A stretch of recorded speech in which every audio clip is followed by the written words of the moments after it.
and human action of Taliban.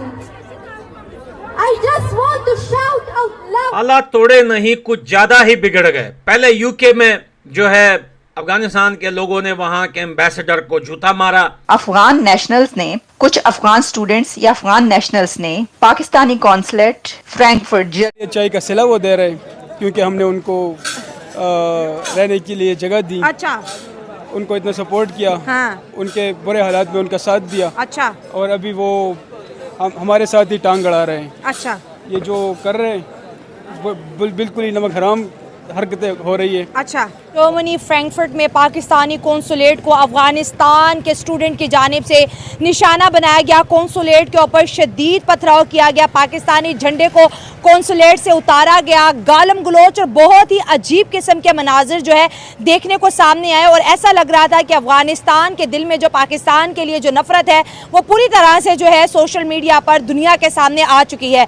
यहाँ पर दोस्तों एज अ पाकिस्तानी मैं कंडेम्ड करूँगी किसी भी मुल्क के झंडे के साथ छेड़छाड़ करना, मतलब कि उस मुल्क की जो है नेशनलिज्म को, वहाँ के जो नेशनलिस्ट को नुकसान पहुँचाना है। लेकिन आखिर अफगानिस्तान ऐसा क्यों कर रहा है? पहले यूके के अंदर प्रोटेस्ट किया और अब जर्मनी के अंदर। अफगानिस्तान का पाकिस्तान के लिए इतना शदीद गुस्सा क्या एक जंग की अलामत है? लोगों से बहुत सारी गलतियां हो रही हैं, बहुत सारी चीज़ें ऐसी हैं जो हम मैनेज नहीं कर पा रहे हैं। इंटरनेशनल अगर हम प्लेटफॉर्म्स की बात करें, इंटरनेशनल रिलेशंस की बात करें, हमसे उस तरह से वो हैंडल चीज़ें नहीं हो रही है। हमारी गवर्नमेंट जो है, हमारी पॉलिटिकल स्टेबिलिटी जो है वो इस वक्त कोलैप्स कर चुकी है।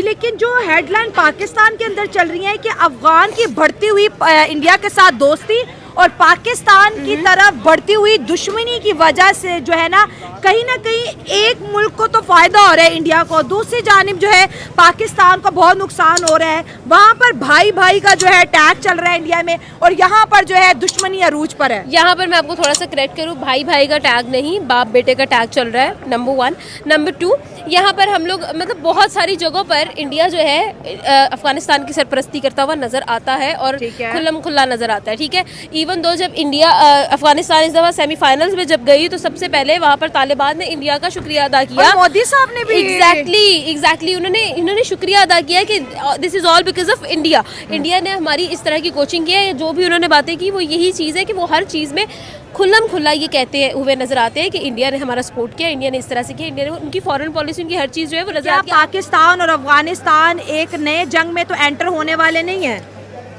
गिवन द सिचुएशन मेरा नहीं ख्याल एक फुल आउट वॉर होगी। ना पाकिस्तान रेडी है, ना ही अफगानिस्तान रेडी है।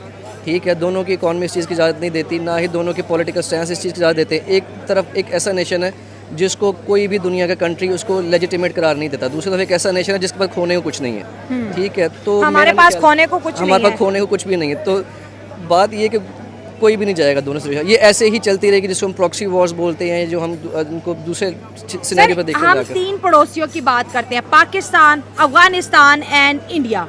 पाकिस्तान के साथ अफगानिस्तान जो कर रहा है, आज सोशल मीडिया पर सबने देखा कि किस तरह से अफगानिस्तान की नफरत पाकिस्तान के लिए पूरी दुनिया के सामने आई।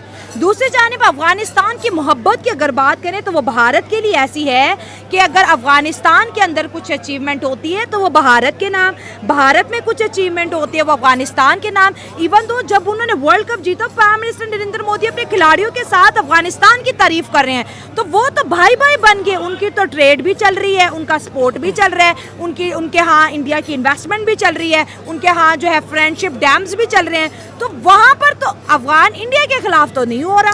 देखिए, सबसे पहली बात होती है, एक पंजाबी किसको कहते हैं, जिन्ना दे घर दाने उन्होंने कमले भी सियाने, जिन्ना दे घर दाने उन्होंने कमले भी सियाने। ठीक हो गया। ठीक है, अब इंडिया ने जो 90s में गलती की थी नॉर्दर्न डेमोक्रेटिक अलायंस को सपोर्ट करके, अब उसके बाद जो वॉर ऑन टेरर में भी उन्होंने ऐसा अपना एक्टिव रोल नहीं किया। ठीक है, इवन के जो वेस्टर्न फोर्सेस थी वहाँ पर आकर जो है वो एक रेवेज क्रिएट कर रही थी। इंडिया ने उल्टा अपनी वहाँ पर इन्वेस्टमेंट बढ़ाई, एक सॉफ्ट अपनी पावर को अपना डेमोस्ट्रेट किया। और इंडिया जो है एक 3rd लार्जेस्ट इकॉनमी बनने जा रही है बाय 2030 और मोस्टली प्रॉब्ली बाय 2035। जी हाँ, और probably bye 2035 3rd largest economy होगी।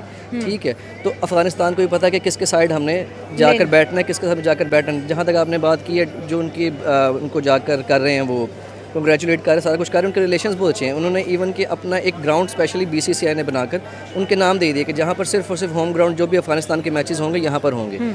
और हमारे यहाँ पर सिचुएशन ये है कि हम अभी तक समझ रहे हैं कि 60s और 70s का सारा सिनेरियो चल रहा है। हम एक pan Islamic thought of process को लेकर, हम सारा इसको चीज़ों को लेकर चलेंगे और वो कहेंगे ठीक है जी, इकट्ठे बैठ के नमाज़ पढ़ते हैं, खाना खाते हैं, एवरीथिंग इज़ हंकी डोरी। ऐसा है नहीं है। हमारे लिए पाकिस्तान अफ़गानिस्तान के लोगों के लिए बोलते हैं अफ़गानिस्तान नमक हराम है। इंडिया के लोग अफ़गानिस्तान को बोलते हैं आप हमारे भाई हो, और भाई भाई हैशटैग्स हैं। तो दोनों की दोस्ती से पाकिस्तान को कितना खतरा हो सकता है इन फ्यूचर? देखिए, अगर आप देखें बॉर्डर लेवल पर जाकर, तो वो तो ईस्टर्न और वेस्टर्न बॉर्डर पर बैठे हैं और दोनों हमारे जो हैं 2000 किलोमीटर करीब के जो है बॉर्डर्स हैं। अगर आप उसकी बात कर रहे हैं कि सिक्योरिटी पर्सपेक्टिव, तो अभी तक तो एग्जिस्टिंग ऑलरेडी थ्रेट है।